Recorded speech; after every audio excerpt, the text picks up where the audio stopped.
Վնաս է տվել հայ ժողովրդին, ես կարծում եմ, որ Տիգրան Սարգսյանն է, որին նախատեսել եմ այսպիսի մի բացիկ, սա գառնուկ է, ոտքերը կապած, թող ինքը մտածի,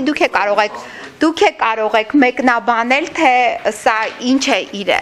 ինչ խորհուրդ ունի։ Ազգային ժողովի նախագահի համար կարծում եմ սա ամենահարմարն է։ Սա ակլոր է, որի ոտքը բռնել են և կախել են, ինքը նույնպես պետք է մտածի, որ այն ինչ որ տեղի ունենում մեր կյանքում, մեր հասարակության մեջ, սա այսպիսի կարող է նաև անդրադարձ ունենալ յուրաքանչյուրի համար։ Իշխանությունը բռնազավթած անձինք մեզ ասում են, որ դուք չեք հասկանում, դուք հիմար եք, դուք չեք իմանում որն է մեր պետական շահը, որ ինչից մենք ինչ օգուտներ կարող ենք ունենալ։ Օրինակ, Սերժ Սարգսյանը հայտարարեց Ստրասբուրգում, որ դուք դեռ չեք իմանում մաքսային միությունից մենք ինչպիսի